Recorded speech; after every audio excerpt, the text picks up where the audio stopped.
cena? Afinal, os corpos em cena podem nos contar para além de suas danças. Muito obrigada, Luísa. E tudo bem? Vocês não querem chegar mais perto também aí? Tá joia? Então, gente, boa noite. Um prazer estar aqui com vocês. Vou me apresentar mais pra frente um pouquinho, certo? Vou levar a sério uma proposição de tema. Chegou a hora de desorganizar a cena.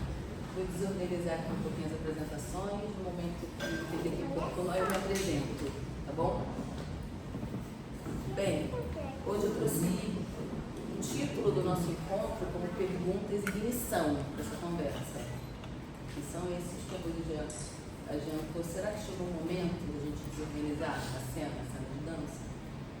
E afinal, será que os corpos em cena, o que os corpos em cena nos contam para além das suas danças?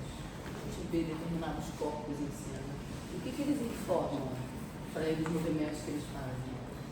E eu fico muito feliz de ver, assim, meninas que estudam dança e tal, participar de uma conversa assim, porque como artista profissional, eu entendo que o movimento, o treino, a plasticidade do que a gente pensa também é importante. O resultado final de como a gente se movimenta, interpreta o que é pedido para a gente fazer. Tudo isso também é dança. Então, pensar amplo, pensar grande, pensar diferente, ajuda, fortalece, enriquece a dança que a gente faz. Então, eu quando penso em corpo, pensando nesses corpos, o que eles contam para a gente além das suas danças, eu gosto de seguir o pensamento e a construção intelectual mesmo de uma escritora chamada Leda Maria Martins. Então, eu compreendo a dança como um lugar de expressão de saberes e de memória. No decorrer das nossas vidas, a gente vai tatuando no corpo experiências, sentimentos, vivências e memórias. E com isso tudo reunido, a gente forma um repertório pessoal que a gente se coloca no mundo com ele. Se coloca como pessoa, como artista com ele. A partir desse repertório que a gente vai coletando, amelhando durante a nossa vida. Dentre as imagens que formam o meu repertório pessoal, que me marcam até hoje, eu lembro de quando eu tinha 3 anos de idade, mais nova do que a Moana. Naquela época eu tinha uma novela que passava na TV, que a abertura da novela era uma bailarina dançando. E o meu pai costumava voltar do trabalho exatamente no horário da abertura dessa novela. Então, toda noite, quando ele girava a maçaneta da porta, ele se deparava ali com aquela criança na sala, rodopiando, levantando os braços, reproduzindo os movimentos, os passos que aquela bailarina fazia na TV. Até que depois de semanas, ele, vendo aquela cena repetidamente, ele teve uma ideia. Chamou minha mãe, Eni, vamos colocar essa menina para fazer balé? E minha mãe, balé? Porque naquele momento, ninguém da minha família tinha assistido um espetáculo de dança na vida. Fazia parte da realidade ali, da vida familiar, qualquer atividade cultural, teatro, dança, mas me colocaram na dança e eu comecei, fiz a primeira aula de balé com 3 anos de idade e nunca mais parei disso. Então aquela imagem da bailarina na TV produziu e instaurou na minha família e na minha vida novos valores e costumes. Tem um livro da Lida Schwartz, um dos últimos livros que ela publicou, que ela afirma: imagem não é apenas fotografia, ilustração. Imagem produz exatamente costumes e valores, assim como aquela imagem da bailarina produziu na minha vida. Nesse mesmo livro da Lida, que se chama Imagens da Branquitude, a Presença da Ausência, ela trata da eficácia simbólica que a branquitude tem em criar imagens e, a partir dessas imagens, naturalizar desigualdades, legitimar violências. E aqui vou fazer uma parte muito rápida para dizer que vocês todos devem saber que branquitude não é sinônimo de pessoa branca, tá bom? Branquitude é um sistema de privilégios e benefícios materiais, culturais, enfim, simbólicos, que as pessoas brancas que estão inseridas na branquitude se beneficiam. Ainda que elas não queiram se beneficiar de nada, ainda que elas achem que é errado se beneficiar, elas se beneficiam. Pois bem, dançar, depois dessa primeira aula com 3 anos de idade. Quando eu fiz 10 para 11, eu já estava nessa rotina que deve ser de vocês, de fazer aula durante o dia inteiro, né? Acordar, ir para a escola, ir para o estudo de dança, almoçar, continuar no estudo de dança, sair no estudo de 10 horas da noite. Já tinha decidido que eu seria uma bailarina profissional. E minha mãe começou a me levar, uma vez por mês pelo menos, para assistir os espetáculos do Balé do Teatro Municipal do Rio. Nós morávamos em Niterói, então era uma aventura. A gente atravessava a ponte em Niterói e a experiência toda para mim era muito fascinante. A escadaria do Teatro Municipal, não sei se vocês já foram lá assistir alguma coisa, aquela escadaria imponente, o barulho da poltrona, eu lembro muito, gente. O cheiro da cortina se abrindo, porque cortina pesada até hoje é assim, quando ela abre, faz aquele vento, e aquele cheiro de tecido antigo, amava, o som dos músicos afinando os instrumentos, enfim. Teve um dia especial que eu comecei a observar a cena, e a cena no Municipal do Rio é sempre muito cheia de artistas, o elenco é sempre muito grande, e eu comecei a procurar, e não vi nenhuma bailarina negra no palco. E naquele momento eu me questionei, mas gente, tem tanta gente negra que morreu aqui no Rio de Janeiro, na cidade, no centro, na praia. Por que ali, exatamente ali, onde o som está, não tem nenhuma menina parecida? Naquele momento, se alguém me fizesse uma das perguntas de iniciação desse encontro, que os corpos em cena podem nos contar para além de suas danças, eu provavelmente responderia que podem nos contar quem pode ou não estar em cena, quem tem autorização para ocupar esse lugar de poder e de sonho que é o Teatro Municipal do Rio de Janeiro. Eu era uma criança, eu não tinha um repertório pessoal que eu já tenho hoje, eu não fiz nenhum juízo de valor, eu não pensei se era certo, se era errado, se era justo, se era injusto, eu só imprimi aquela imagem dos meus valores e das minhas verdades supremas, que ali não tinha espaço para mim.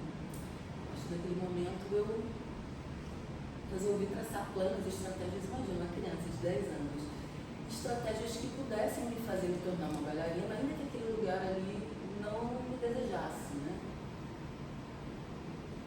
2 anos depois, 3 anos depois, eu fui estudar dança em Lausanne, na Suíça, na escola do Maurice Béjart, e muito por isso, por conta dessa imagem, dessa construção de valor de costume, que a Lívia se refere no livro, que as imagens podem fazer na nossa vida, né?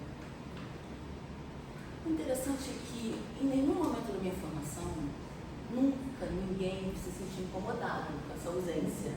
Era muito naturalizada, era uma ausência natural, por milhões de justificativas que depois na vida adulta eu descobri que eram todas falaciosas, mas com muitas justificativas que legitimavam a ausência de mulheres negras na cena, né? E eu fiquei pensando que aquela imagem de mulher era impossível visualizar, mas ao mesmo tempo, de manhã, de tarde, de noite, na TV aberta, na TV mais famosa, no canal mais popular da televisão brasileira, nos anos 80, a gente tinha uma imagem muito naturalizada para mim que eu queria compartilhar com vocês. Porque eu acredito que vocês, principalmente mais jovens, não tenham visto ainda. Você me ajuda, Cê?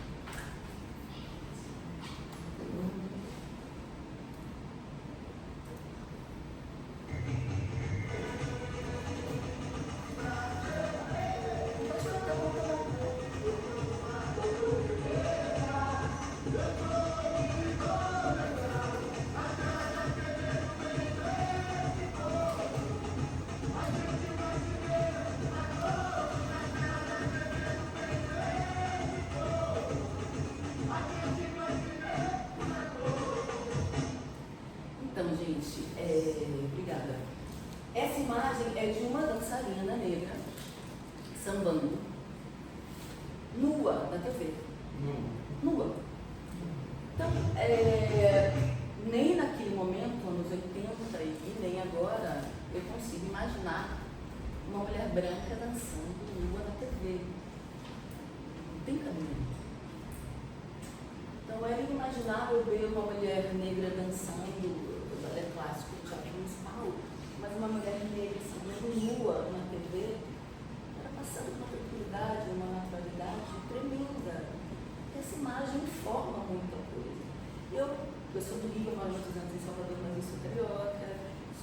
apaixonada por samba, então eu criança esperava fevereiro chegar para ver a beleza dançando, e eu fui crescendo e essa imagem foi me incomodando, levou um tempo até me entender o que me incomodava nessa imagem, mas é uma imagem que é muito naturalizada, que eu quero mostrar para vocês, é que como uma imagem pode sentenciar pessoas a determinados nichos, né? Ninguém se incomodava de ver aquilo ali. E ao mesmo tempo, no mesmo período histórico, ninguém se incomodava em não ver uma menina negra dançando na praça. As imagens têm esse poder. E muitas vezes a juventude produz essas imagens, muitas vezes sem intenção racista, outras vezes com intenção, mas muitas não. E são essas imagens que rotulam a sociedade e as mulheres a espaços e relevam elas a espaços determinados. Bem, acho que agora é um momento bom para me apresentar. Meu nome é Luísa Meirelles, eu sou bailarina do Ballet Teatro de Castro Alves, que é a companhia pública brigada de dança lá da Bahia. Esse ano eu completo 33 anos dançando imagens de dança. Então, aquela imagem lá do Teatro Municipal, sem bailarina negra, não serviu para me paralisar ou acabar com meu sonho, nada disso. Infelizmente, se alguém teve a expectativa de escutar uma história triste, de uma mulher arrastando um problema, sofrida, não é a minha realidade de mulher negra, não tenho essa história para contar, mas eu tenho a história de que aquela interdição primeira de não me ver representada me fez mais forte para tentar encontrar soluções. Eu tive essa possibilidade de me fazer mais forte, mas infelizmente isso não acontece com todas as meninas negras, né? Muitas ficam pelo caminho com condições que eram diferentes da minha. Mas eu me tornei bailarina, então eu sou bailarina lá do BTCA até hoje. Sou mestre em dança pela Universidade Federal da Bahia. Sou advogada, atuo principalmente na área do direito antidiscriminatório e sou pesquisadora em temáticas raciais, tanto na dança quanto no direito. E dediquei esse mestrado em dança, que eu terminei em 2022, a pesquisar a ausência de bailarinas negras em companhias públicas de dança no Brasil e a presença desse racismo institucional aceito e naturalizado por todo mundo, tanto por público quanto por artistas. E eu não sei se vocês sabem, mas as companhias públicas são essas em que a companhia é subvencionada por dinheiro público. Então, lá no BTCA, no Castro nós recebemos dinheiro do Estado da Bahia. Por exemplo, no Balé da Cidade de São Paulo, a verba vem da Prefeitura de São Paulo. Cito as duas porque são as duas experiências profissionais que eu tive, né, e tenho, ainda estou me lembro. E nesses espaços específicos, as companhias se apresentam nos equipamentos culturais mais importantes das cidades. Lá nós dançamos no Teatro Castro Alves, em São Paulo, no Teatro Municipal de São Paulo, no Guaíra, no Teatro Guaíra, e assim por diante. São espaços de poder, são espaços de prestígio, de muita visibilidade. E não por acaso, nesses espaços, desde aquele tempo que eu fiz esse espetáculo até hoje, 30 e poucos anos depois, é muito difícil ter bailarinas negras em cena. Na cena privada, o panorama é um pouco diferente. A gente consegue ver no grupo corpo algumas bailarinas negras, a gente consegue ver em grupos mesmo na Bahia, em outros lugares, bailarinas negras, mas em espaços institucionalizados, por conta realmente desse poder que é impresso nessas companhias, é mais difícil as mulheres alcançarem esse lugar na pirâmide de importância, que é exatamente um paralelo, um espelho da pirâmide social.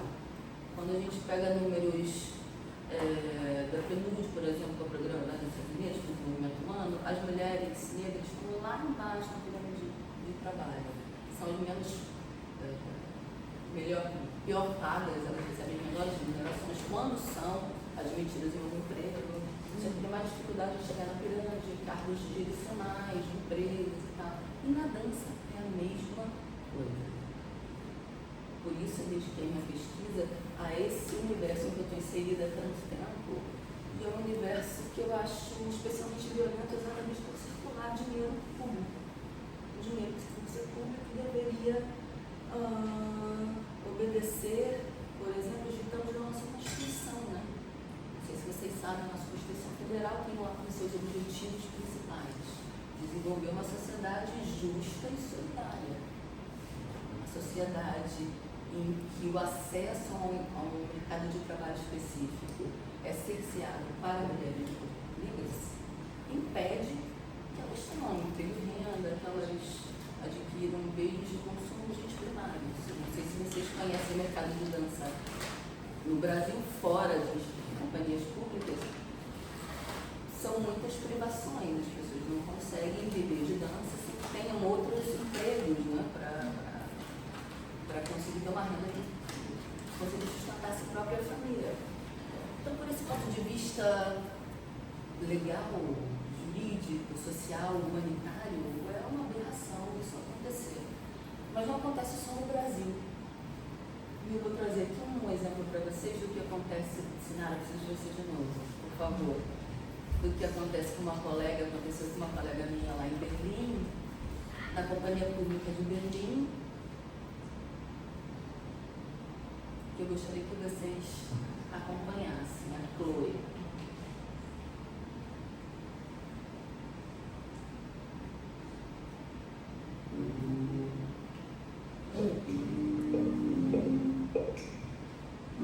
Surtout, vous perdez confiance en vous, oui, enfin, c'est horrible comme sentiment, vous vous sentez surtout seul.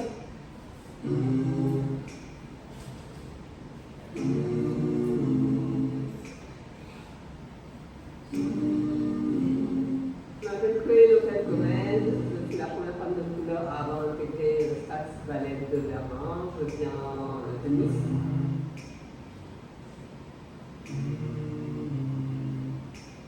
Intégrer ce genre de compagnie, c'est un peu un rêve utopique qui devient une réalité. C'est la plus grande compagnie, la meilleure compagnie d'Allemagne. Malheureusement, pendant ces 2 ans et demi, j'étais sous la supervision d'une maîtresse de ballet qui a dit que le Staats Ballet ne devait pas me prendre car je suis noire et une femme de couleur dans le corps de ballet, c'est quelque chose qui n'est pas esthétique, pas homogène. Donc pendant 2 ans et demi, elle a fait des blagues racistes, des commentaires racistes.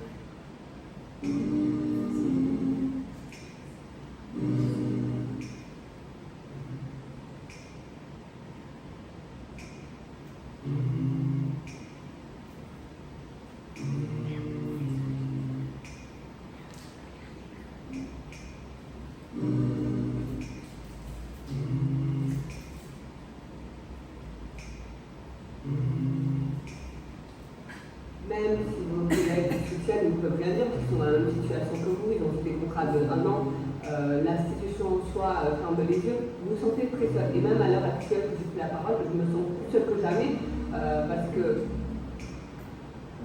faut rien, tout simplement.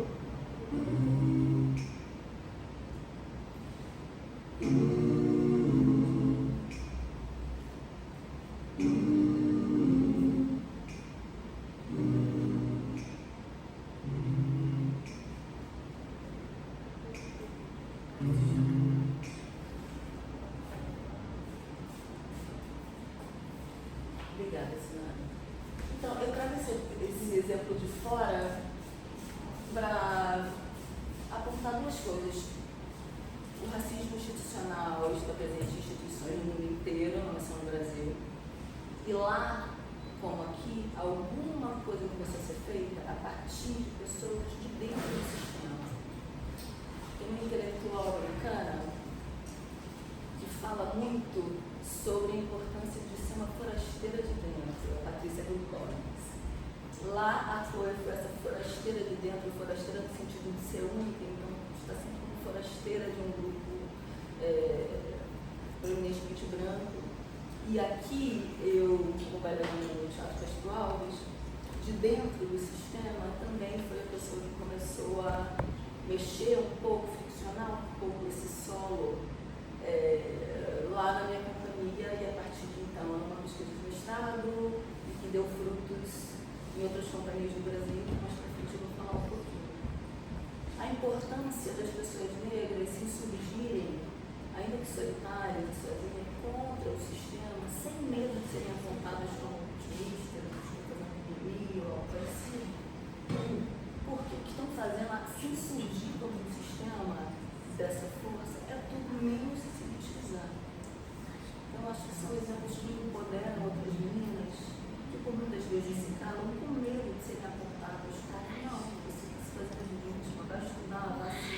qualificar e pare de reclamar.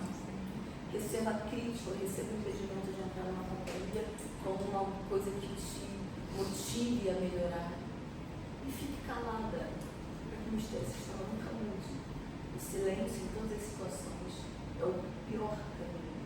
Acho um ponto interessante de fortalecer as meninas negras que decidiram de meninas brancas se encontrarem, partilharem cena pela vida, fortalecê-las a brigar pelo espaço delas, um espaço que é totalmente o cidadão brasileiro acessar o emprego, né? Eu, nesses 33 anos de carreira, nunca lancei com mais do que 4 meninas negras em cena comigo. E o Ballet Teatro Festival está sediado em Salvador, uma cidade negra. A contribuição da cultura negra é evidente, ninguém pode negar. Foi o lugar que eu estava contando hoje mais cedo para a Rose, que quando eu cheguei, me impactou de uma maneira que eu não consegui nunca mais sair de lá. Porque eu, como uma menina negra que morava no Rio e depois passei esse tempo na Suíça, quando eu cheguei em Salvador, vi tantas pessoas negras orgulhosas da sua vestimenta, dos seus cabelos, do seu jeito de se portar, não se achando demasiadas demais para aquele momento, não se achando fora do lugar, não tendo que conter o seu jeito de se expressar para se adequar, ou seja, não tendo que embranquecer o seu jeito de ser para estar no mundo, me empoderou demais. Mas, impressionantemente, nesse mesmo lugar, a companhia tem uma dificuldade sobre-humana de inserir bailarinas negras, até hoje. Então, eu dediquei essa minha pesquisa exatamente a isso, para juntar dados acadêmicos e legítimos para levar não somente para a minha companhia, mas todas as outras do Brasil, que eles se debruçassem sobre isso e mudassem, porque é uma questão de decisão, de escolha. Hoje em dia, todo mundo já ouviu falar de alguma maneira do racismo estrutural, do racismo institucional, de alguma maneira esse conceito deixa os gestores numa posição confortável, porque a justificativa é não é o problema da estrutura, mas a estrutura é feita e alimentada pelas pessoas. Então sim, é um problema estrutural, é um problema aqui das instituições, institucional, mas as pessoas precisam se movimentar para que esse problema seja dirigido. A gente gosta muito de olhar para fora, em geral, não só as companhias clássicas, mas as companhias contemporâneas, de olhar para fora, principalmente para a Europa, e beber daquela fonte.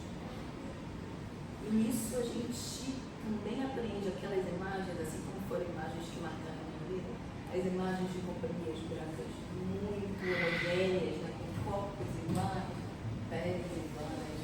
Essas imagens são replicadas por nós.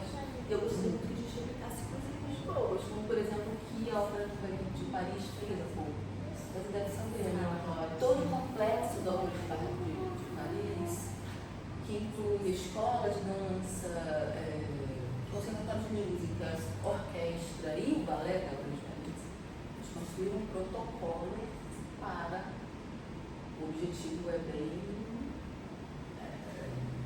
como é que eu vou dizer, megalomaníaco, para acabar com o racismo nas instituições. Fizeram o levantamento das obras clássicas, fizeram o levantamento dos figurinos, descobriram coisas como que os figurinos de personagens não europeus, orientais, figurinos indianos, eram figurinos que sempre mostravam mais o corpo. A Anikia, todo mundo sabe, ela está com aquele crote lá, mas os personagens brancas, europeios, ninguém nunca conseguiu mostrar o corpo.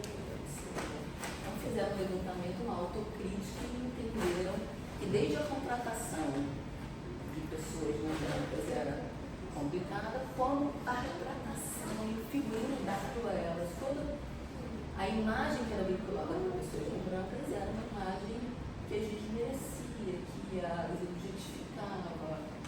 Então, fizeram um esforço na construção de um protocolo, que eu espero que realmente tenha efetividade, para que o racismo fosse afastado do complexo da Ópera de Paris. Eu gostaria muito que esse tipo de iniciativa fosse copiada pelo Brasil. Mas, infelizmente, realmente, o fato de a gente ter sido um país das Américas a extinguir o trabalho escravizado não é pouca coisa. O racismo que realmente tem muita capilaridade, muito difícil, se organiza muito rapidamente. Então, aqui, acho que com muita humildade, mas também acho que é importante reconhecer que a minha pesquisa ajudou a construção de algumas estratégias para resolver esse problema. Então, no início do ano passado, o Balé da Cidade de São Paulo me convidou para fazer parte de uma banca de audição só para a contratação de meninas negras e indígenas. Foi uma construção bem bonita, que aqui para vocês acho importante dizer que não é a preocupação, a intenção, não é colocar para dentro da instituição qualquer menina negra que se inscreva, não é isso. A audição específica é necessária, por razão disso que a gente vê.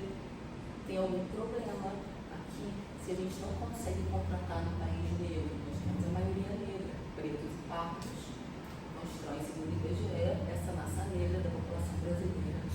Se num país negro nós não conseguimos colocar bailarinas negras dentro de algum problema, nós temos aí, seja formação, nós vamos correr atrás da formação, mas, segundo a minha pesquisa, não é de formação, é um problema de racismo.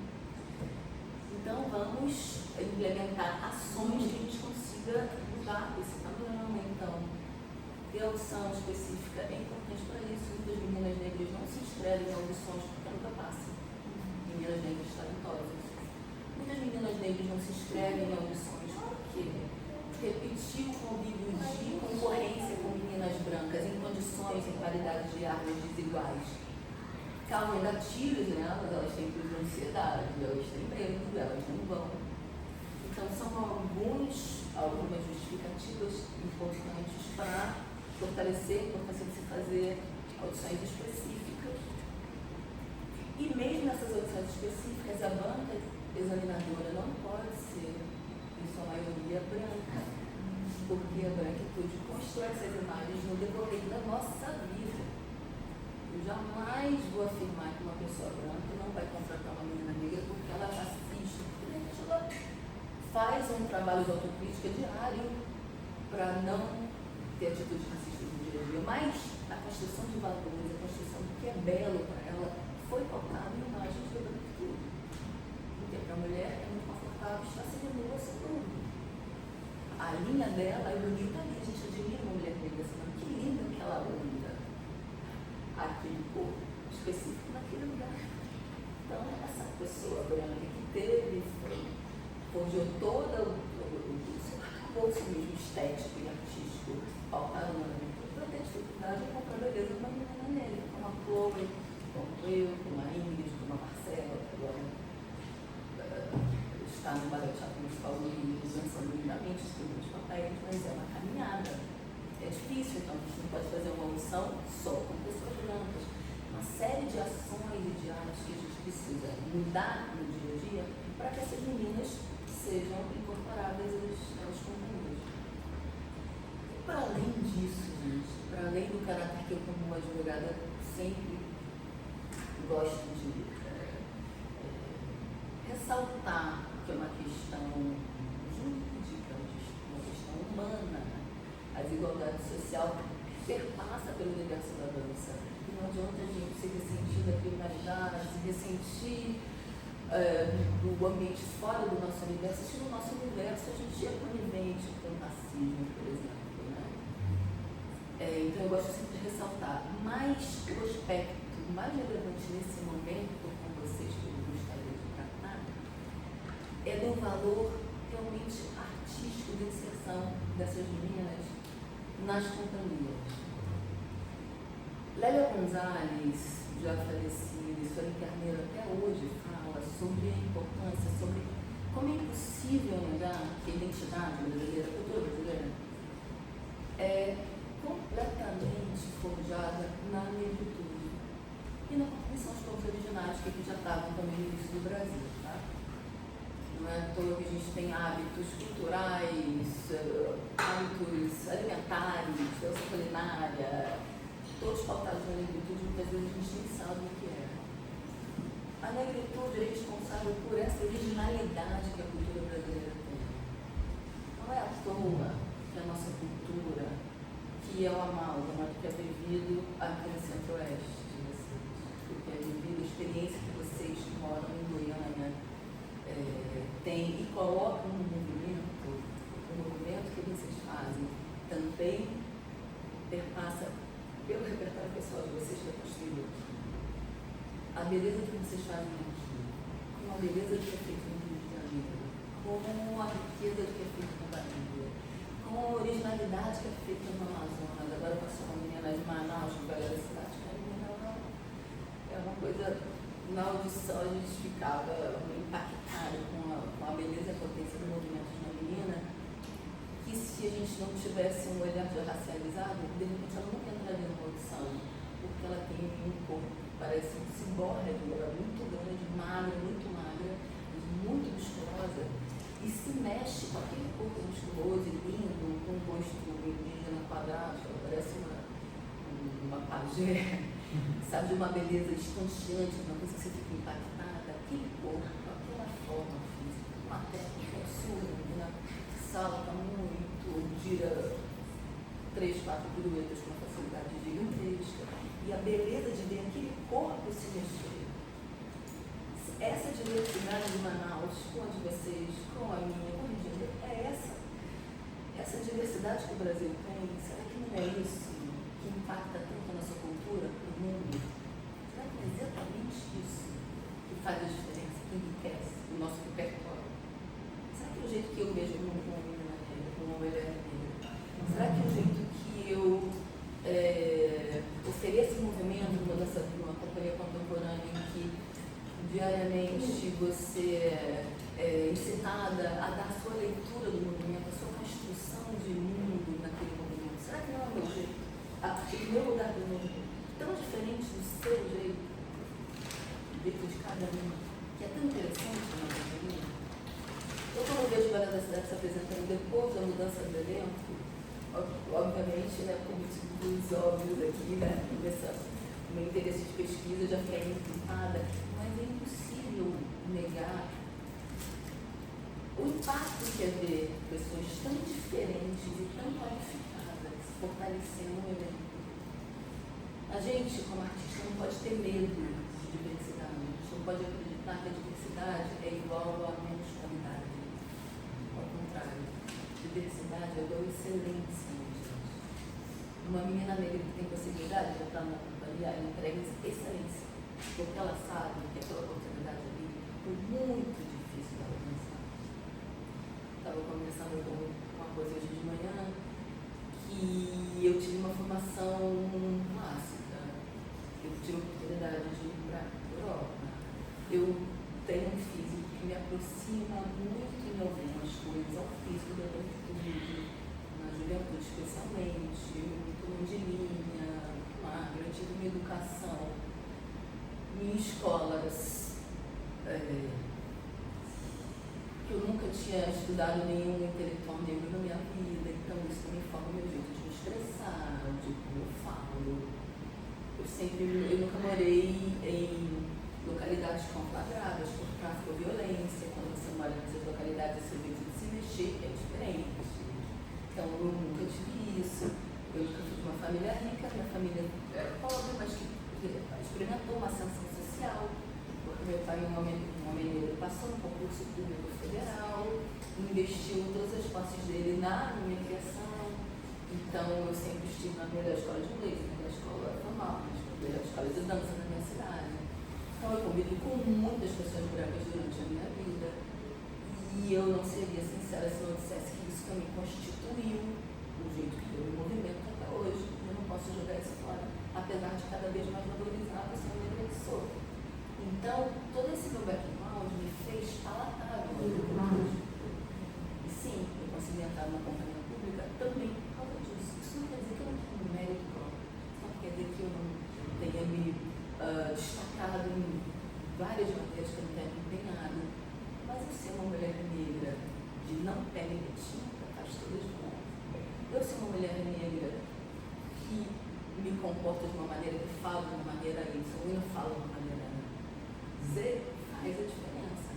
Então, eu construí na minha vida modos de ser que são palatáveis à virtude. Eu acho importante fazer essa autocrítica para entender que esse tipo de violência que faz com que, para uma mulher negra ser absorvida por uma companhia, ela tenha que se embranquecer, a gente não pode nos permitir. Se na Ópera de Paris, no berço da colonialidade europeia, já fazem essa autocrítica, não é possível que um país negro como o nosso, a gente não consiga fazer. A gente aceite participar de um elenco em que a gente não tem uma colega negra. Eu não aceito participar de um elenco que seja aluna negra. Eu não aceito que me falem que eu estou aqui porque eu sou maravilhosa. Muito obrigada. Você me acha muito maravilhosa. Mas tem tantas outras maravilhosas, mais maravilhosas que eu, que não estão aqui. Por quê? Por um recorte racial. E por quê? Por que não povoar a cena com outras meninas negras que só vão enriquecer? É nesse ponto que eu volto.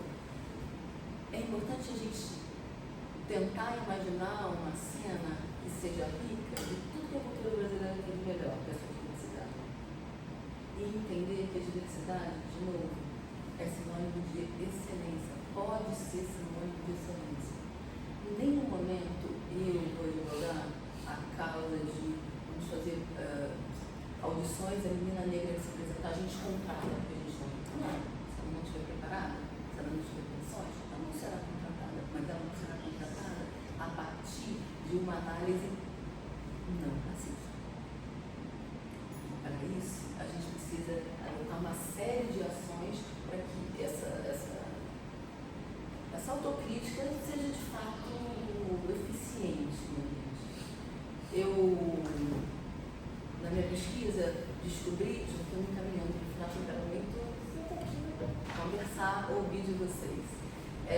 Eu descobri que em muitas companhias o assunto racismo nunca tinha sido levantado. Há pouco tempo. Então, por exemplo, até antes da contratação dessas últimas meninas do corpo, não sei, uma amiga que tinha sido minha colega de bairro da cidade, que estava um pouco na época, a Melania Negra, e perguntei: vocês conversam no camarim? Vocês falam? Já se tocaram? Não vai gerar, eles não estão negro, né? Não, a gente não vai falar. Esse silêncio, minha gente, que é o mesmo que hoje em dia a gente já consegue ver mais na questão da violência doméstica. Há pouco tempo atrás viralizou uma cena de uma pastora, né, da igreja evangélica, comentando que as pessoas evangélicas que sofrem violência doméstica devem denunciar, não podem se calar, que a violência não vai salvar, que a oração e o silêncio não vai salvar a vida delas, ao contrário, elas continuarão sendo portas por homens. Esse silêncio que mata de fato as mulheres, mata simbolicamente as bailarinas negras também. Então é muito importante que esse silêncio não seja incentivado por nenhum de nós. Por pessoas negras e principalmente pessoas brancas.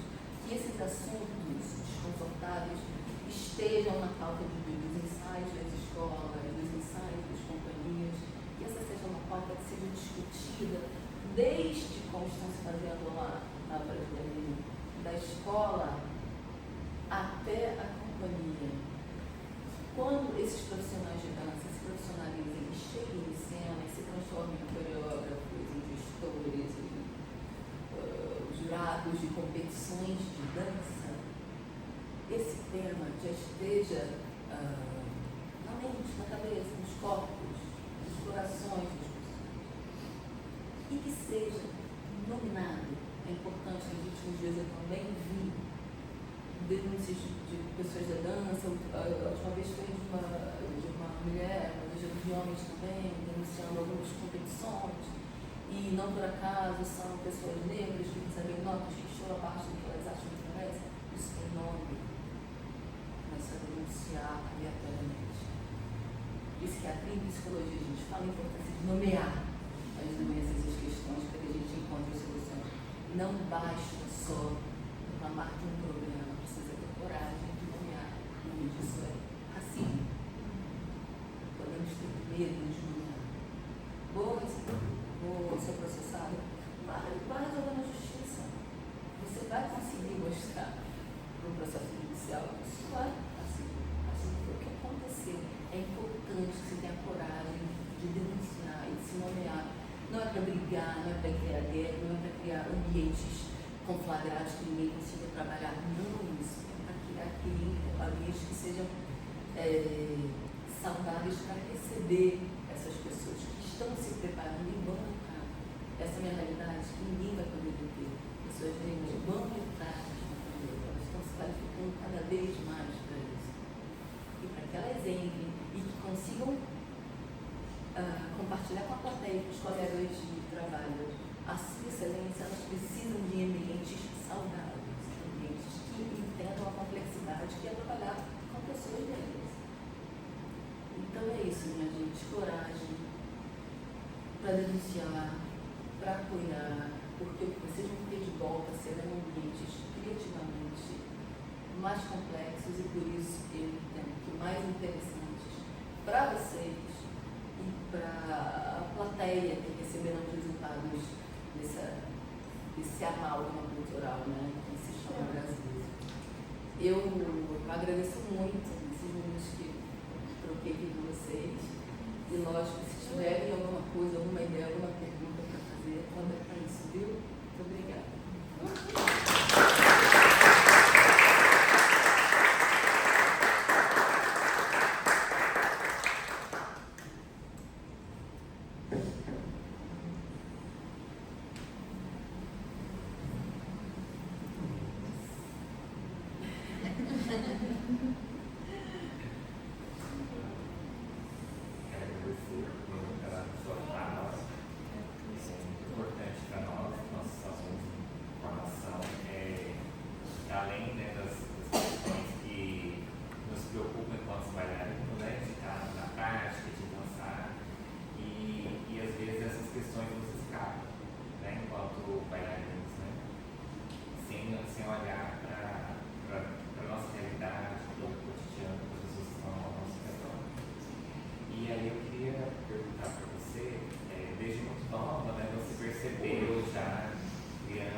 Por um ponto foi transformador e realmente tive a oportunidade de estudar com profissionais maravilhosos, de conversar, que ainda estava viva, no final da vida, aprendi muito, mas como menina negra eu só fui como mais, né? Porque não só na companhia, no estúdio de dança, mas principalmente na sociedade. Chamava muita atenção, imagina, Lausanne. Não tem pessoas negras. Então, meu dia a dia era bem difícil, sempre fui uma menina muito introspectiva, também por conta da minha experiência racial. Como eu contei para vocês, meu pai me matriculava nas melhores escolas da cidade, então eu frequentemente era uma menina negra e para me proteger do racismo eu era muito introspectiva, então vivia na biblioteca, lia muito, estudava muito, me exigia muito, tirava 10 em tudo, porque era uma maneira que eu encontrei de me proteger do julgamento e da chacota, né? Porque diferente vai ser a chacota ali do negócio. E quando eu fui para a Suíça foi a mesma coisa, e um pouco pior, né? Se já era diferente no Rio, imagina na Suíça, né? E também lá eu experimentei esse silêncio, né, que é muito difícil na formação, se na vida profissional adulta já é difícil, na formação é pior ainda, né, que você está ali com uma questão estrutural para você, muito profunda, não consegue compartilhar com ninguém aquele seu sentimento, aquele lugar de não pertencimento, de realmente forasteira. Você se sente forasteira num lugar que não é seu e que você exigiu o tempo todo. E é muito interessante que o balé, como exigência, é uma coisa, né, professora? Corriqueira, e a gente se auto-exige demais, né? Tem aquele espelho que faz com que a gente o tempo inteiro se corrigir e tal. Aquela autoexigência se confundia com racismo para mim, porque quando eu passava por uma situação de racismo, eu entendia que não, pode ser não ser isso. Na verdade, eu queria exigir gente. Mas ao mesmo tempo, eu via que a exigência comigo era muito maior do que com os meus colegas. Então, por mais excelência que eu entregasse, nunca seria bom, porque assim, eu não era bela para aquele olhar, né? Por exemplo, eu fiquei de uma maneira muito superficial aqui, lógico, né, gente? É uma coisa muito mais complexa do que isso. Mas, por mais que entregasse resultados, era difícil para eles me congratularem, parabenizarem, que conseguisse me desenvolver na escala de importância da escola, porque o meu lugar estava preso um lugar para ter com nada, né? Então foi muito difícil lidar com aquilo, mas de novo, por uma experiência muito pessoal, eu acho importante dizer que cada pessoa é de um jeito. Para mim, essa intenção e todo esse desconforto me fazia querer mais e mais, mostrar que eu era mais. Uma coisa que eu trago até hoje, né, na minha vida. O mestrado eu passei em primeiro lugar, foi um resultado que foi premiado pela universidade, porque a excelência que eu já tenho da dança se intensificou com a necessidade de sobreviver em ambientes embranquecidos, em que para eu sobreviver sem ser atazanada, eu me exigia a excelência máxima. Então, eu trago isso a minha vida inteira. Enfim, na OAB eu passei no 7º período, são 10. No 7º eu tinha conseguido passar na OAB. Porque não, né? Essas coisas que só a terapia faz a gente se melhorar um pouquinho na vida adulta, mas que vem muito do racismo. Então foi isso, foi essa experiência de sobreviver na branquitude, que para uma artista negra é doloroso, porque são pessoas brancas, a branquitude é composta por pessoas brancas que a gente ama muito, desde a formação, desde que vocês passam por experiências que vocês, uma se apoia na outra, uma fragilidade, uma da outra, no ambiente profissional. A gente passa por processos de criação que são super intensos, se divide a vida, se divide em momentos importantes para você, para uma pessoa, mas essa pessoa não tem como ler o sofrimento que você está passando ali, porque simplesmente ela não é negra, tem um posicionamento no mundo. Então também é muito difícil você organizar, passar por violências do cotidiano, impingidas por pessoas que disseram pessoas brancas que moram no seu convívio, é uma série de dificuldades. E que hoje, gente, por mais que eu brigue para que os ambientes, o mercado de trabalho de companhia pública se abra para as mulheres negras, eu quero que se abra para que elas escolham estar ou não. O absurdo que eu acho é somente interditado para elas. O mercado de trabalho interditado para elas. Mas ao mesmo tempo eu não acho que é o melhor ambiente do mundo, não. Vão sofrer, vai ser doloroso. Mas sim, elas vão ter um salário, elas vão poder viver de dança, elas vão poder consumir coisas com todos os artistas. E essa possibilidade, eu quero que garanta, seja garantida dela. Mas o ambiente de uma companhia é um ambiente muito hostil para mulheres negras demais. Por isso que a pesquisa de doutorado já vai ser uma outra profundidade. Mas é isso, professor. Eu acho que é uma dificuldade que eu não sei se na escola, eu queria fazer essa pergunta para vocês até.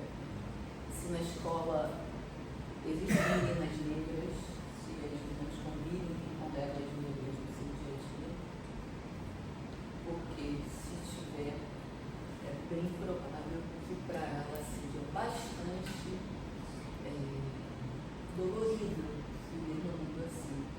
E se você me permite, eu vou usar a sua pergunta para só falar muito rapidamente de uma palavrinha, meritocracia, que é muito utilizada hoje em dia para justificar a ausência de pessoas negras, meninas negras em escolas, em famílias. A branquitude tem muitas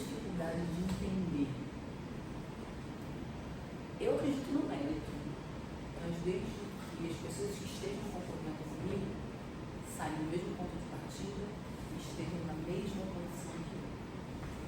Então, se eu estiver disputando uma vaga de bailarina, uma companhia com você, um dos critérios dessa vaga é nós apresentarmos alguma movimentação, um improviso que contemple as danças negras na Bahia. E eu passar, ficar com a vaga e você não, será que foi o meu mérito? Foi o meu mérito? Será que eu posso usar a meritocracia para justificar você não ter recebido a vaga? Será que não é porque eu tenho mais acesso às danças negras na Bahia? Será que não é porque eu, como uma mulher negra, uma pesquisadora de racialidade, não tenho mais possibilidades de entregar à banca o que eles me pedem? Eu não tenho valor porque eu passei? Não, eu tenho valor porque eu passei. Mas será que eu tenho mérito? Será que você não tem mérito? Agora, se você é sua amiga que tem formação na mesma escola, que não é negra, que tem a mesma situação social que você, que tem suas mesmas possibilidades que você, como é que é a sua realidade, que tem igual possibilidade, igual acesso à cultura, vocês duas competindo e uma ganha da outra, é por bem. Vocês estão na mesma posição, vocês estão em paridade de armas. Então, eu não posso aceitar que a diretriz hoje, ainda hoje, com tanta informação que a gente tem, especialmente a juventude hoje, aceite meritocracia como uma palavra que justifique desigualdade e racismo. Não aceito. Não é por meritocracia que a menina negra não entrou em determinada lugar. Será que é isso? Será que não tem nada mais? Será que a estrutura racial do Brasil, o Brasil é fincado nesse racismo estrutural e a nossa companhia de dança, a nossa escola não tem racismo? Será que nós somos os alecrim dourados do universo? Eu falava com minha companhia, será que eu sou para te atestar de racismo? Todas as camadas da sociedade têm racismo, só a gente tem racismo.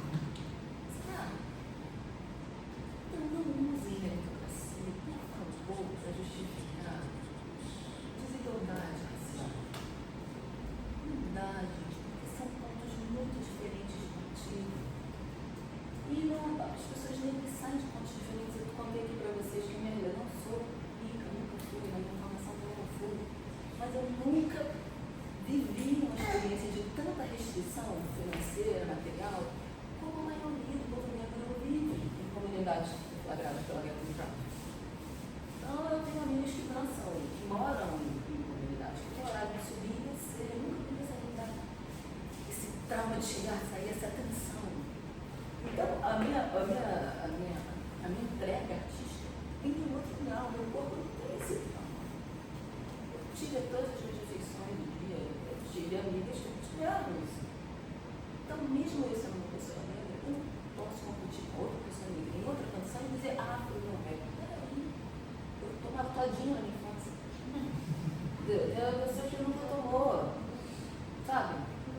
É essa realidade, né? Então, assim, eu usei dessa parte porque não quis colocar isso no material que eu preparei para vocês, mas acho importante, não somente quando eu encontro jovens, sabe? Porque infelizmente eu estudo muito isso do jovem, não passou, porque não tem mérito. Calma, será que foi isso, gente? Será que não é o que a Mirada Teloma sempre fala, que as pessoas negras em geral, quando são confrontadas com alguma situação de racismo, a primeira coisa que fala, o primeiro jeito de agir é negando? Você nem sabe. Algum colega te fala assim, tipo, olha, se eu fosse situação de racismo na padaria, não sei o que, a pessoa, não, ele não é racista, não, ele namora a minha amiga que é negra, não, será? Ele não viu, nem entendeu a situação, mas a primeira atitude é negar. Será que a gente já não pode pular essa fase primeira? E antes de negar, para a pessoa ouvir. Pode ser uma pessoa crisada, adoro essa palavra, crisada, que eu aprendi com as minhas filhas. Uma pessoa com muitas crises, que tudo é problema, que talvez que exagerou. Pode acontecer. dela ter exagerado, realmente não foi uma situação assim, ela exagerou. Vamos ouvir primeiro, vamos analisar, vamos parar de brigar, não, para você tudo é assim, muita coisa assim, só para vocês, e aqui também não estou para convencer vocês de nada, tá, gente? Eu quero muito que vocês escutem o que eu estou falando e tentem, a partir disso, elaborar um pensamento crítico sobre alguns pontos, meritocracia, trabalho público, eu estou com ela engasgada há algum tempo. Vocês têm, gente, amigas, alunas, colegas de escola? Inclusive, a nossa professora, ela é negra, né? Linda, perfeita, maravilhosa. A gente, pelo menos eu, né, me inspiro muito nela. A gente tinha também uma amiga de sala, mas ela acabou saindo, não sei.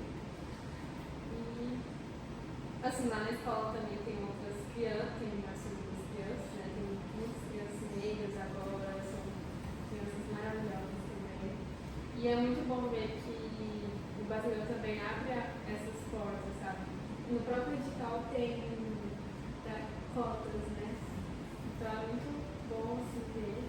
O próprio Marx também, ele é né?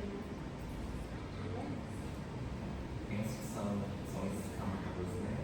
Como você trouxe questão do racismo estrutural, né? A gente entender que as instituições são feitas por pessoas, né? Que já tem ali o que é muito prezado na dança, né? Principalmente no balé, uma herança cultural, uma herança do balé, com quem que você estudou, com toda a sua trajetória, e isso importa muito mais do que outros aspectos, né? Outras discussões, outras leituras, outras visões de mundo dentro dessas instituições, principalmente porque às vezes eles vendem o que o governo ou a sociedade quer comprar, né?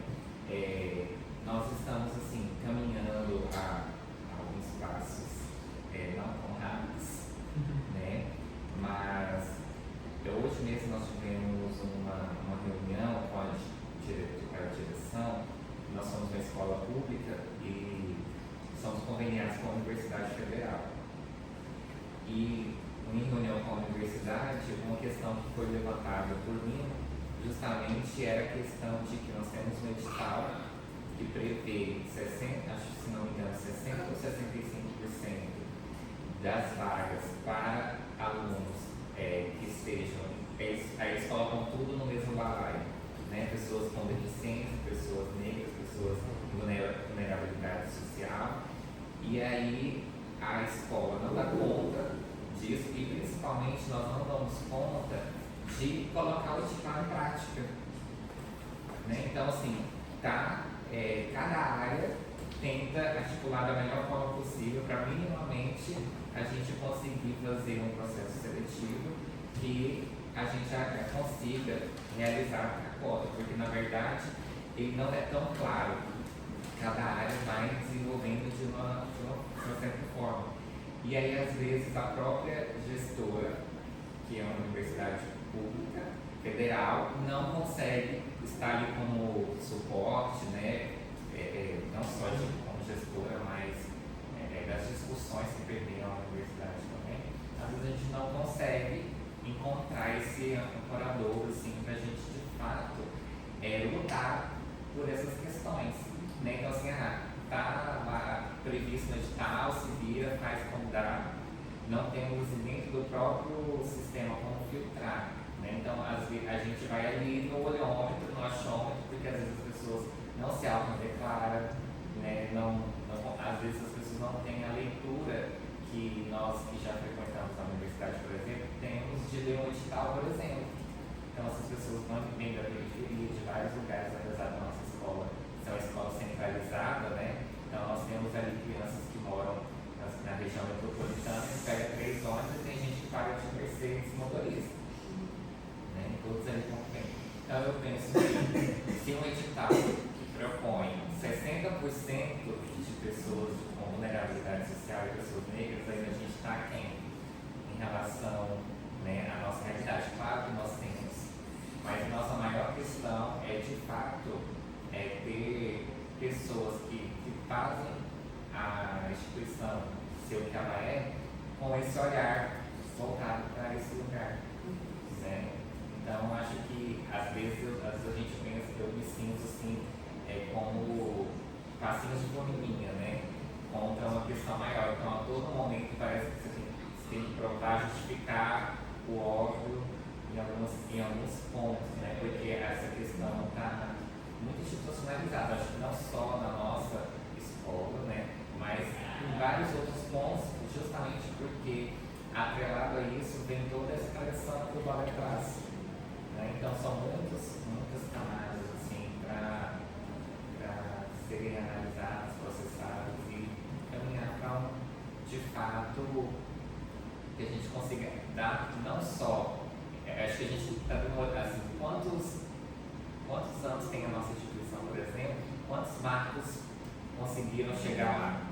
Né? O Marcos foi uma só dessas pessoas. Quantas outras pessoas, por exemplo, não tiveram a mesma oportunidade?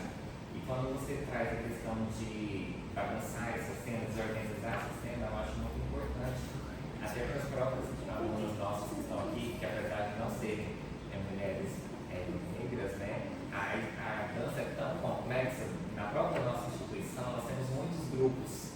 E que às vezes o grupo só que chega lá é aquele grupo de elite.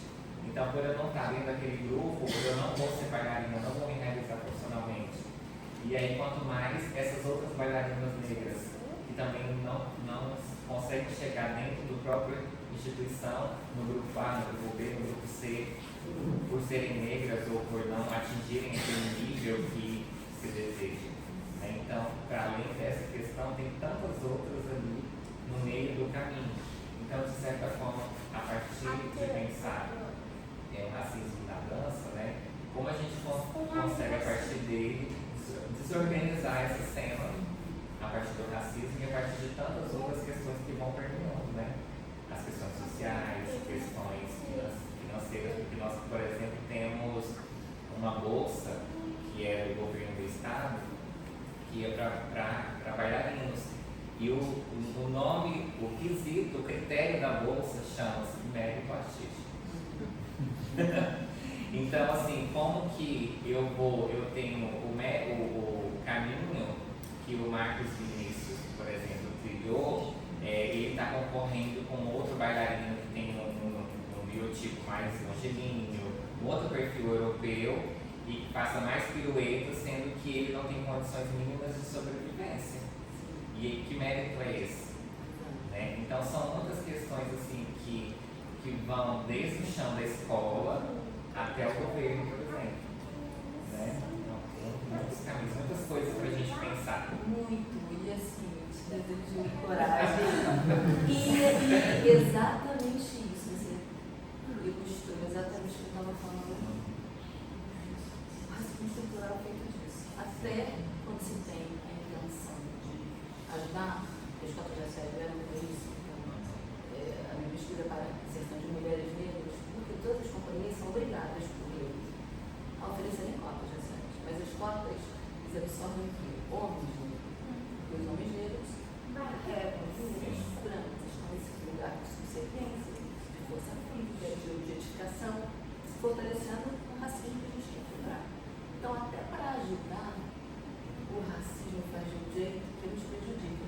Como, por exemplo, nesse caso, de vocês têm uma cota que é subdividida em tantas vulnerabilidades que vocês não conseguem implementar a proficiência nenhuma delas, nenhuma delas. Mas, a partir daí, o caso é continuar empenhado porque essa pesquisa depois eu vou disponibilizar para vocês passarem no olho. É como gestão, eu digo, porque, por exemplo, no caso da audição em São Paulo, como era para contratar meninas negras indígenas, e pela realidade do Brasil, por dados governamentais, oficiais, a gente sabe que as famílias negras estão numa situação econômica bastante grande. Como é que uma menina de Manaus ia para São Paulo? Com que dinheiro? Ia se deslocar até lá e ia ficar onde? Ia pagar a hospedagem. Então, nessa audição, a direção da universidade previu a ajuda de custo. Então, as meninas, os canônicos, mas ela criou, e a passagem foi paga de volta para as meninas que chegaram à fase final. Numa audição para pessoas brancas, isso não acontece. Por que com as pessoas negras e indígenas tem que acontecer? Porque se for assim, vai parecer isso. Por causa da realidade. Então, tem cotas para entrar. Ainda que fosse uma coisa mais organizada, vocês conseguissem implementar, por que seus amigos, as meninas que saem, será que elas têm condição financeira de não ter, de pagar transporte para instalar o tudo, alimentação adequada, condicionamento físico? Então, essas meninas precisam de uma bolsa, não só da cota para entrar.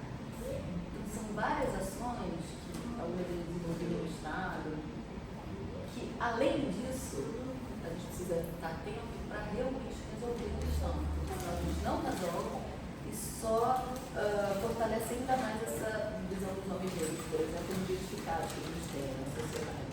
É um caminho longo, mas é isso. O que você coloca já é importante. A estrutura é racista, é a estrutura, eu digo, do federal, tá?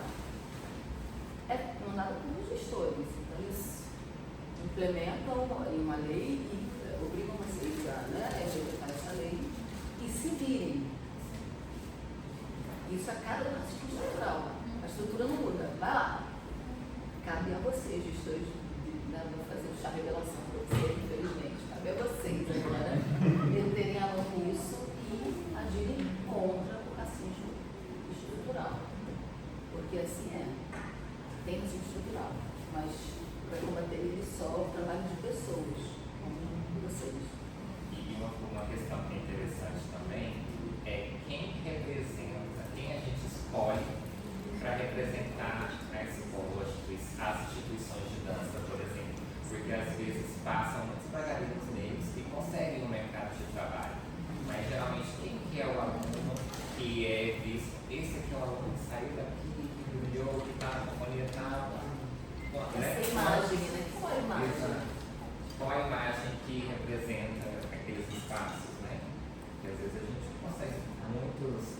E aí a gente acaba colocando num pódio, né?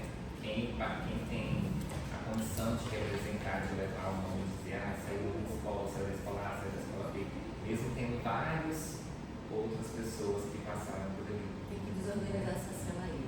Jogador, fricciona, né? De pouquinho em pouquinho o negócio vai mudando. Na minha experiência, na primeira conversa, na primeira inserção do tema, não foi confortável, não mudei de cara, mas eu sou assim, muito orgulhosa de em vida ver alguma mudança, né? Porque quando você pensa em alguma maneira de mudar um sistema tão violento como esse, você acha, eu acho que a gente precisa daqui a alguns anos, quem sabe, posso mudar. Eu estou vendo em vida, estou vendo bailarinas entrarem agora na companhia, eu estou vendo bailarinas inteiras entrarem na minha companhia agora também. Então, é isso também. A minha primeira experiência não foi exitosa, mas parece bobagem, mas só o fato de você introduzir um tema, já se abre um portal que mais ações, mais discussões, mais empenho, o negócio vai caminhando. Por aí, coragem.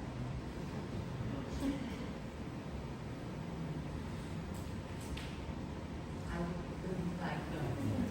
A gente tem uma discussão que eu vejo muito mais com companhias, né, o English Valley, as companhias estrangeiras do norte global, discutindo sobre a revisão dos balés de repertório, né? Então, balé, onda, essas obras que tem uma série de caricaturas, exorcizações, e eu ainda não, assim, eu posso estar bem desconhecida do assunto, mas eu ainda não vi esse tipo de debate nessas revisões de repertório aqui no Brasil, em companhias de balé, né? Companhias que tem esse balé de repertório como um grande eixo de formação e também de circulação de espetáculos.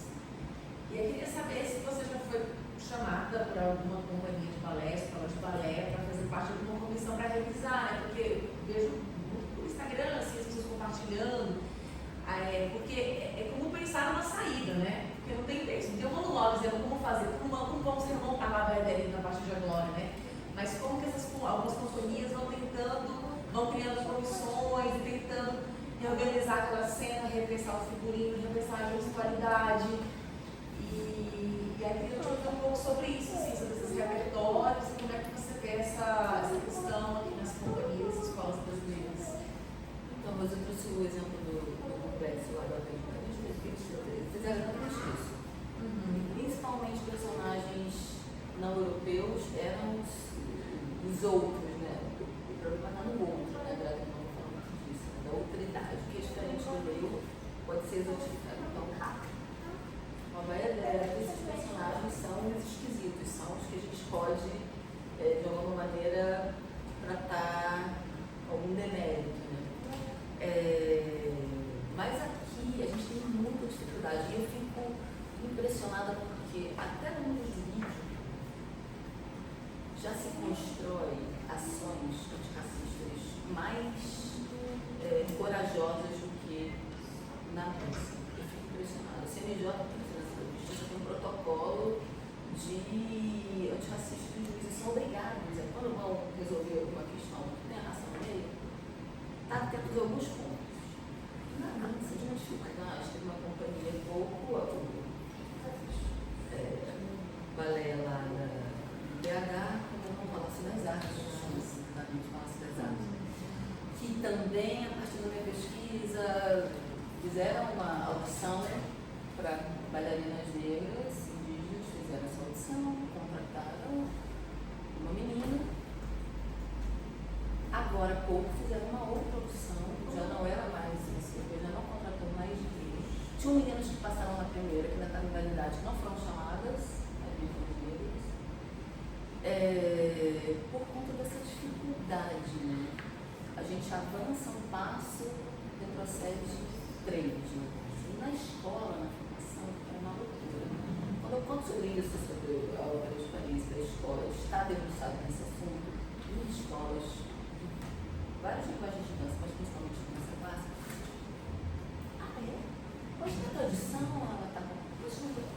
É uma tradição que é discriminatória, que é racista. Então, na música, a gente vê Chico Buarque, Mano Brown, cantar músicas que cantavam anos atrás, porque hoje seria inadmissível. Na dança, a gente acha que não, mas é a tradição. É a tradição, né? Mas é respeitar Petit Pas, né? É o discurso que eu escuto, que eu leio, assim, né? De que, não, mas Petit Pas fez assim, ninguém pode mudar. Eu fico, gente, o próprio Petit Pas modificava as suas obras, então. Que ano que Petit Pas vivia? Como é que a gente viveu? Como é? Os artistas não vão viver na sociedade, no contexto atual? Então, é muito difícil. Eu não conheço nenhuma companhia clássica, nenhuma escola de dança clássica. Quando vai remontar o seu repertório, tenha esse cuidado crítico, tenha se debruçado para fazer o que a Ópera de Paris faz. Eu trago a Ópera de Paris não porque eu acho que o resultado deles é o melhor, eu acho que nós, como brasileiros, devemos encontrar as nossas maneiras de viver. Nós temos capacidade intelectual e artística para isso. Temos montadores maravilhosos em diferentes regiões do Brasil. A gente não precisa mimetizar como a gente faz sempre o que é feito na Europa. Mas já que é feito assim, vamos mimetizar a Ópera de Paris? Mas nem isso ainda se começou. Então, um ponto interessante para você introduzir na escola de dança, uma escola tão importante, um trabalho tão relevante, né? Esse tipo de preocupação é necessário ser realizado. Urgente ser realizado. Estamos em 2026, a dança também evoluiu. Que bom que a dança evoluiu. Então, até para manter a excelência dessas escolas, dessas companhias, precisa evoluir junto. E esse ponto, novamente, não vai representar demérito, ao contrário.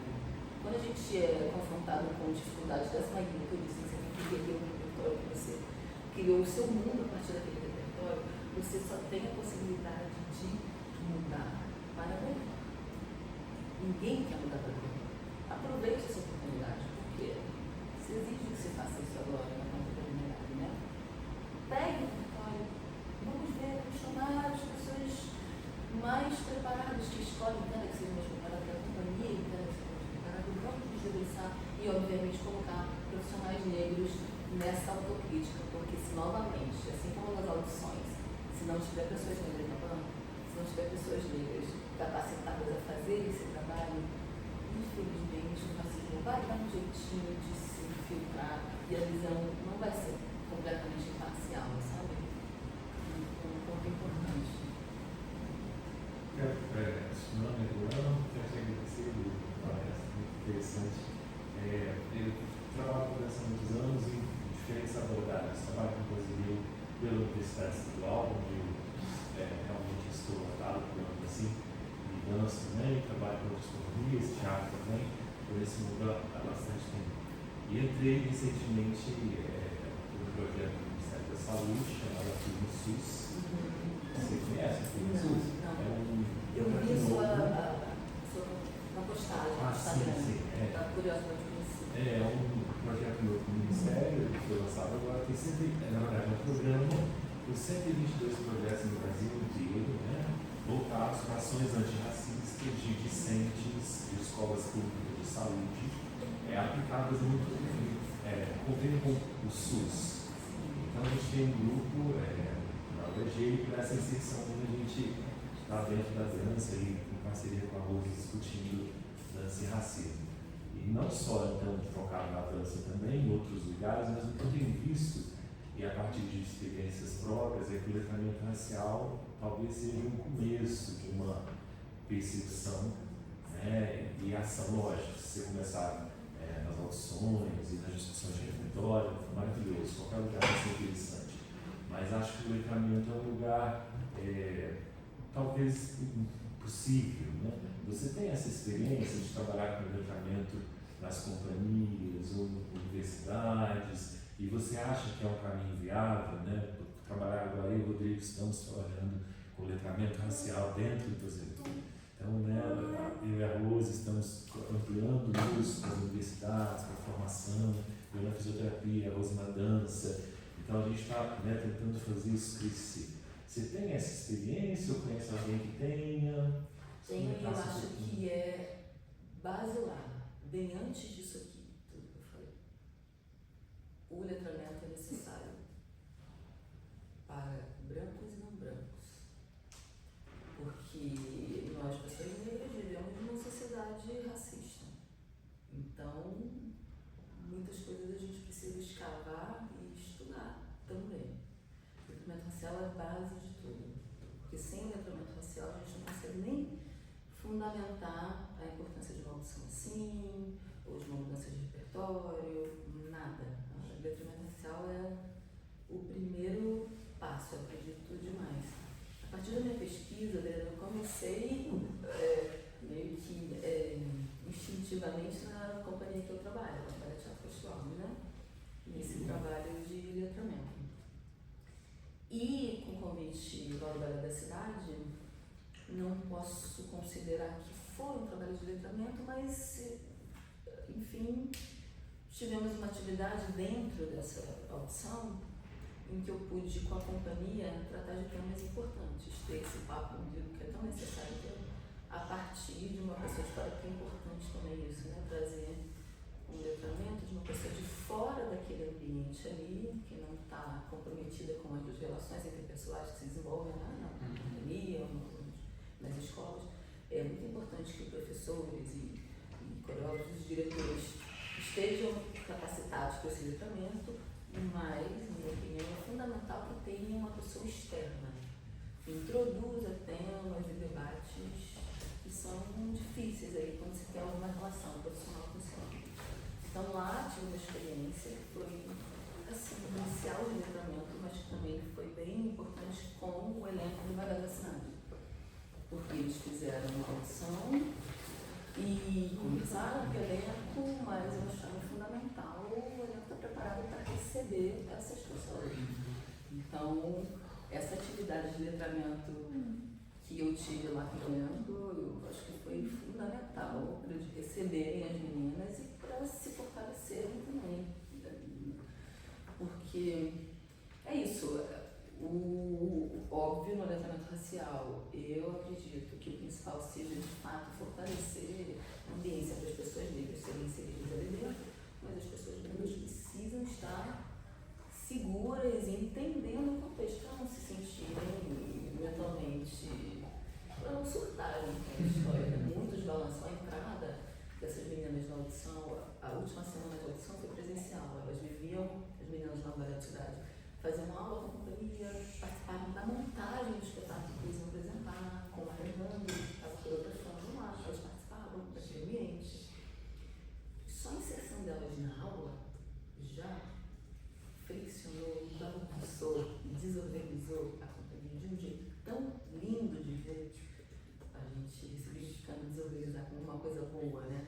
O Fanon, o psicanalista, falava disso, que era necessário desorganizar a sociedade racista para acabar, né, com o racismo. Essa desorganização da presença das meninas ali provocou uma desorganização que muitas meninas brancas, durante aquela semana, ficaram enfraquecidas. Você vê que a autoestima dá uma balançada, porque vê a potência, ao mesmo tempo se questiona, está perdido. E o meu interesse como mulher negra não é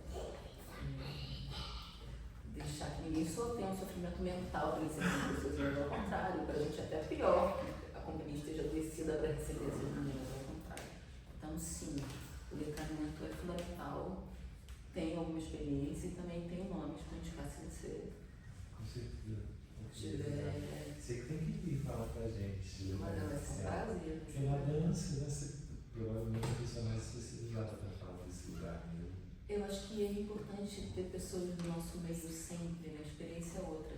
É importante ter forasteiros de dentro, né? De ter essa realidade. Em Salvador a gente tem uma pessoa muito conhecida nas redes sociais que se chama Bárbara Carini, que criou uma escola brasileira, Maria Filipe, minha filha estudou lá até o ano passado, depois teve que sair, que acaba no 5º ano, né? E uma experiência para mim como profissional de família muito transformadora, porque você introduzir matemática, história, geografia a partir de um outro ponto de vista, é isso. A partir de uma nova perspectiva, você aprender a manejar a vida foi transformador demais para mim e percebi que as pessoas da pedagogia precisavam muito estar inseridas nesse letramento anterior até manejar com as crianças aquilo ali. Assim como as pessoas de dança precisam muito também estar fortalecidas para... E parabéns pela dedicação, porque o campo para atletas, a gente acompanhou da última Olimpíada, 2 Olimpíadas atrás, né, a Simone Biles, a ginasta, não ter condições, né, emocionais de continuar, e a saúde mental está muito em voga e tal, e nas artes, de novo, a gente está atrás, e para pessoas negras é fundamental esse olhar para a saúde mental, porque é barra pesada.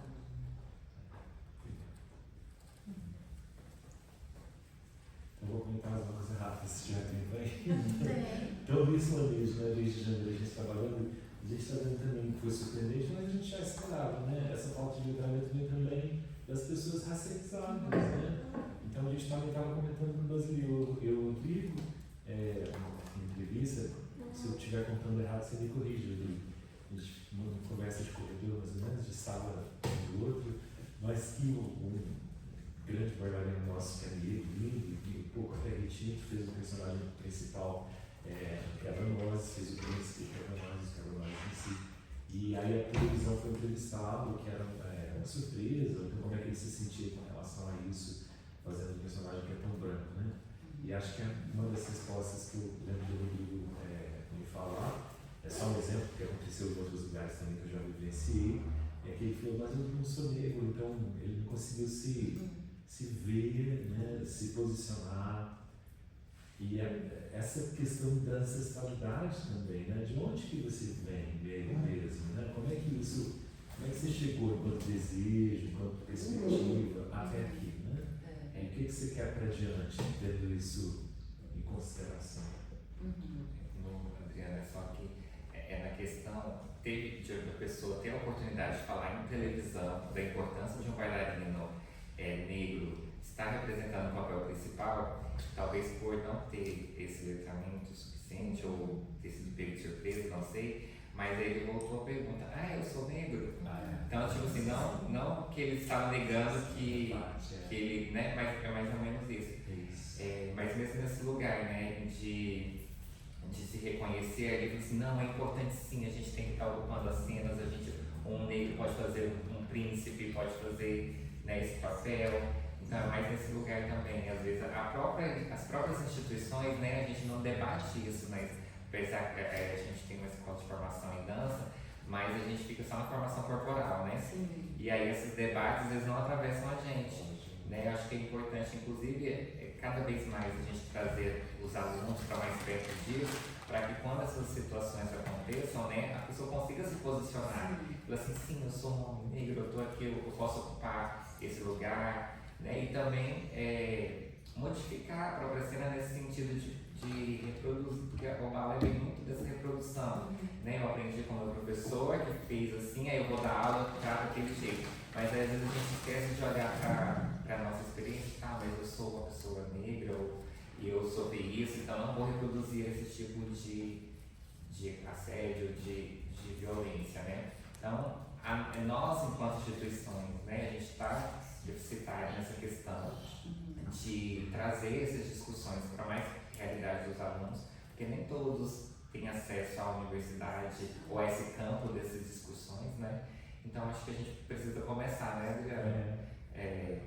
Trazer isso para a própria formação, como você disse, para negros e não negros. Né? Gente, rapidíssimo, eu estar na hora, mas é muito importante a racialização. As pessoas racializadas, muito importante, porque, de novo, nós vivemos numa sociedade racista, em um mundo, num ambiente muito embranquecido, é muito natural você mimetizar jeitos de ser e valores para pertencer. Isso é do humano, né?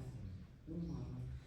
E, geralmente, em famílias negras, o racismo não é uma questão comentada. Só famílias que realmente são racializadas, participam de discussões na universidade e tal, com pais mais racializados, é que se discute isso. Geralmente não se fala disso. Ao contrário, para muitas famílias é até uma vergonha você tratar e usar o racismo como impedimento. Você está sendo fraco, não tem nada disso, vai estar a própria família. Né? Por isso esse sofrimento tão grande também para a pessoa negra se fortalecer e entender, não, o racismo sim, isso não diminui em nada as potencialidades dela e tal. Na música a gente acompanha o Cabelinho, não sei se vocês meninas acompanham, ele faz curso de racialidade com a Catil Cerdeira, querida, da Universidade Federal do Rio de Janeiro. O Cabelinho faz curso para entender a história da sexualidade negra, sua anatomia negra, porque ele procurou ela, quando ele era indagado sobre alguma questão racial, ele não sabia falar. Ele falou, mas não sei, não, eu sou negra, eu tenho a pele clara, mas eu sei que eu sou negra, mas ao mesmo tempo, o que eu vou falar? Então, para se fortalecer, foi necessário para ele fazer aula. Ele tem aulas continuadas, formação continuada também. A gente não pode pensar que uma inicialização e letramento racial de um mês vai resolver o problema. Realmente uma formação continuada. Isso que eu, inclusive sugiro nas companhias, de tempos em tempos, E se falar sobre isso. E é importante. Desculpa. Não, eu acho que serve para banheiro, mas eu acho que é importante também lembrar que é a branquitude que nos impede, muitas vezes, de compreender a violência do racismo, né? E que a gente tem que tomar cuidado enquanto instituição, né? Porque o letramento racial, eu vou compreender, eu também desenvolvi no mestrado uma pesquisa que parte de um questionamento do porquê que espetáculos de artistas negras e negros não eram considerados valorosos tanto quanto de artistas brancos na cena contemporânea, né? E entender essa questão curatorial, né? E aí compreender também que a falta de letramento racial de pessoas brancas também impede que a branquitude se veja criticamente, né? Porque às vezes quando a gente fala letramento racial, parece que a única responsabilidade da pessoa negra é de entender o que é negritude. Né? Isso foi feito lá na década de 20, Fanon, a MCZ, enfim, Sangó. Mas eu me parece que agora, no século XXI, a gente precisa olhar também para esse letramento racial de pessoas que não são historicamente racializadas, né? Até mesmo para entender esse caso, né? Talvez esse bailarino ou muitas outras pessoas, né, também não queiram tocar nesse ponto porque o outro não toca. Então, por que eu quero tocar? Né? Então, eu acho que é importante, quando a gente fala de curso de letramento racial, para além, né, de entender como que numa instituição não formal de formação em dança, né, como é os conservatórios, a lei 10.011.645, também precisam se fazer presentes, né, a partir da história de cada pessoa, né, como é que a gente também, porque Goiás é super, né, eu tenho muitos amigos aqui que hoje, né, eles se compreendem pessoas pardas, mas quando eu os conheci 30 anos atrás, 20 anos atrás, não tinha essa compreensão. Então também, agora quem tem a pele mais escura como eu, tá bravo, né? Não tem esse lugar de passabilidade, digamos assim, né? Então é interessante pensar isso, né? Como ter uma formação de letramento racial para quem está no corpo docente, no corpo pedagógico, de gestão, compreendendo as questões de pessoas racializadas e não racializadas, mas também são racializadas, né? Só que o sistema não compreende isso como uma normativa, para que a gente consiga ouvir o corpo docente, né? Ler ali as tensões que se colocam, né? Porque realmente há muito a ser feito ainda, né? Há muito a ser feito, né? E esse dado, né, desse não diálogo, né? Que é isso, não tem um diálogo, mas tem os silenciamentos, né, nas famílias. E também famílias brancas, né? Porque quando um ato racista acontece, e isso não é discutido, não é mencionado, né, não é reconhecido, é uma questão, né? Eu venho de uma formação em dança de escola, 3 anos de idade, que eu era sempre a única menina negra. Tive uma professora negra de balé na infância, que não seguiu carreira dançando, né? Enfim. E de uma escola que hoje, quando eu revejo, né, os VHS, eu acho interessante, porque eu tinha uma colega de origem japonesa, gorda, e que ela sempre recebia os primeiros papéis. Eu tive um professor que ele ali na sapiência dele, ele brincava e usava a diversidade em cena. Eu fiz muitos padedês, crianças, assim, por exemplo. Mas precisei virar adulta para entender o que ele... E quando ele sai da cidade, uma cidade do interior, ele não dá conta de ficar aí. E ele vai para a capital. E a pessoa que assume a escola, que é uma colega da elite, que os pais pegam e falam, então a gente aluga para você, a escola é sua. Ela, de fato, começa a implementar ações racistas na escola. E ela começa a distinguir as estudantes. Ah, você pode, você não pode, você serve, você não serve. Né? E foi quando, ali, com 15 anos, eu entendi que eu estava sofrendo racismo. Mas eu nunca consegui virar para minha mãe e falar, não vou mais fazer balé porque estão sendo racistas. Não, simplesmente falei, não vou mais dançar. Sim. E outras colegas que não eram negras, mas que tinham dificuldades motoras, porque não se havia pedagogia e didática para as aulas de dança, foram também saindo do lugar, saindo da escola. Né? E anos depois eu fui vendo que era uma prática comum nessa escola, né? Que eu tive filhas de amigos, enfim, que infelizmente relatam isso, né? Mas é isso, como é que hoje eu consigo entender que eu tive, digamos, entre aspas, uma sorte de ter tido uma iniciação com uma pessoa que não era, não tinha gordofobia, porque ele não estava vendo ali o tamanho do corpo, nem nada. E depois uma professora que pega e fala, não, vocês não podem tomar sol, vocês precisam. Enfim, eu até relato isso na minha dissertação. E a escola está lá até hoje, tá? E é uma pessoa da nossa idade, assim, tá? Que na época não era, tinha 20 anos. Mas é isso, né? Como a falta desse letramento também, né? Da pessoa que não se vê racializada, mas ela é, né? Enfim, também é importante.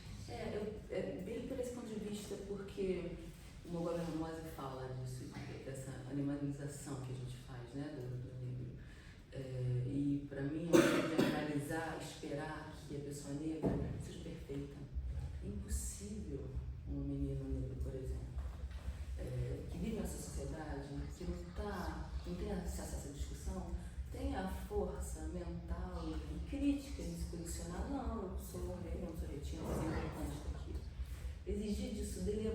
maneira de também animalizá-lo. Por isso que eu digo que a formação antirracista e o letramento também precisa ser dado para os nossos.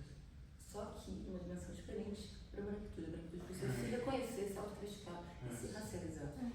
E o menino negro, a menina negra precisa se fortalecer e, né, entender, reconhecer a potência que tem, né? É nesse sentido, mas você tem total razão, né? Por isso, é isso, é muito difícil para as pessoas negras estarem inseridas em ambientes brancos também. Elas precisam ser inseridas, a lei de cotas é para isso, mas a partir da inserção delas no ambiente também tem que se proporcionar um desenvolvimento saudável, assim como para qualquer menina. Para as meninas é bom que seja saudável, que elas consigam se desenvolver. E as pessoas negras vão precisar de uma atenção especial também para isso. Isso, novamente, não é dar um privilégio a ela, é equalizar da paridade de armas, porque elas estão aqui. Então, para competir de alguma maneira parecida, elas vão precisar de cotas, elas precisam de alguma ação, de bolsas que eles não tenham, entende? E sim, quem está lá dentro, as meninas, as colegas, o corpo, tem que estar muito ciente disso também. Não é ação assistencialista, que eu não estou ajudando para coitado, não, você está sendo somente se colocando no mesmo lugar que o outro de fato, para ir concorrer, para aí a gente pensar em algum dia em usar a meritocracia nesse contexto todo. Eu queria aproveitar que ela falou sobre cidades do interior, eu vim de uma cidade do interior, aqui para Goiânia, e como nessas cidades há muitos racismos que são analisados, né? Que, por exemplo, eu fiquei muito chocada, assim, porque foi só depois que eu entrei na faculdade de dança, em 2022, que eu fui ter aulas de poéticas populares e afro-ameríndias, que eu fui ter esse olhar de, não, peraí, por que no lado do cis e lá no Portugal não tem nenhuma negra, eu tô olhando pra cá, sabe? E por que nos comerciais da Nova Beleza que passava quando eu era pequena, quando eu não via uma pessoa branca dançando, uma mulher branca dançando, sempre uma negra. Então eu só tive essa consciência depois que eu entrei na faculdade, e aí fico muito triste com isso. Mas eu acho muito importante pessoas como você, né, que trazem esse tipo de palestra, os professores da docência, que trazem esses assuntos à tona, esse olhar pra gente, pra pessoas como eu, sabe? Abrir assim a mente de disseminar mesmo, porque a gente tem que observar e ver, né, onde está tendo racismo, está sendo normalizado. E aí, enfim, é isso. Só agradecer muito a você muito da palestra. Que bom, que bom. Esse detalhamento acho que é muito importante, porque você vê a história que é contada nas escolas de ensino formal. É muito triste sobre a vida dela. Os negros, assim, eu fico. A que eu tive, por exemplo, hoje eu vejo assim, é que eu não sei, mas é a clareza que hoje, ainda bem que tem professores de história que mudou, está mudando o rumo, né? Não ser massacrada aí nas escolas formais, mas está mudando. Mas esse tratamento para quem trabalha com isso, com o corpo mesmo, nós somos. Tem que ter esse tratamento, é assim, porque a escola não vai passar. Escola, principalmente escola pública, eu acho que ainda ajuda um pouco mais. Ela falando na federal, ela foi ver isso. Te garanto que se ela fosse fazer uma faculdade particular, ela não ia ver isso. Mesma coisa, é ensino particular, né? Não tem. Porque o negro, ele vem é histórico, né? Mesmo que ele vem de lá para cá. Então, esse tratamento ajuda muito. Ter clareza das coisas que estão vindo. Assim, estão vindo e que está assim, tão próximo, ninguém vê. Né? Agora falou que a própria família, né, que às vezes não percebe a forma como é tratada, que eu acho que não pode ser, é muito importante. Eu sou professora, já sou aposentada há muito tempo, até um tempo já, mas assim, eu gosto dessas discussões, que eu acho interessante ver essa história de como eu vivi, que eu já tive alunas, tinha muito problema com menino, né? E hoje tinha um menino negro, que há pouco tempo encontrei, eu achei interessante. Ele hoje ele dança, ele é ator e canta. Aí ele falou assim, graças a você eu tive um mundo na minha vida. Meu pai ele era discriminado, eu tinha 9 anos. Eu fui discriminado por minha família pela opção da arte, né? E hoje ele é assim, atuante, ele está numa ONG, trabalhando muito. Eu fiquei feliz feliz de ver, falo assim, ainda bem que a gente vai deixando coisas, né, com pessoas assim. Eu já tive muita aluna amiga. Eu trabalhava muito com criança, as crianças. E é muito interessante isso, assim. A gente eu não cheguei a presenciar nada de discriminação entre esse trabalho que eu já tive com essas crianças, mas a gente era muito pertinente. Eu fiz isso uma vez com imagem. Eu fiz mestrado e trabalhei essa parte de imagem. E aí me deu trabalhei com criança pequena, eu levava as imagens para as crianças distribuir. Aí perguntaram, alunas pequenas, dança criativa. Eu nunca trabalhei com balé. E elas relatavam. Uma que era o que eu tinha eles relatam. Eu tinha uma colega na minha escola que era negra, e que é igual a essa aqui, ó.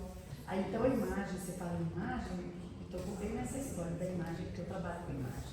Porque por trás da imagem tem N, né, histórias. E cada um contava a história que ele via na imagem que escolheu, que eu levava alunos assim, pedia para escolher. E tinha essa relação da imagem com a vida de mestrado. Com aquele que era deficiente, eu levava aquela criança, imagem de criança que não tinha perna, não era de dança, era de imagens comuns. Criança que não tinha assim, que não tinha um braço, não tinha. De todas as formas. E aí cada um contava sua história, escolhia e falava por que sua história era aquela, aquele tinha um sentido para ele. Que eu acho que isso é importante. E ele trabalha com dança, então por que é importante? Você não está trabalhando com o corpo, porque você vê o corpo do outro. Eu e o outro, né? Ele não tem um corpo isolado. E é isso que eu falo, a criativa, mas é a educação. Né? E as crianças adoram contar essas histórias da vida delas, né? Porque acho que é importante. A gente trabalha com educação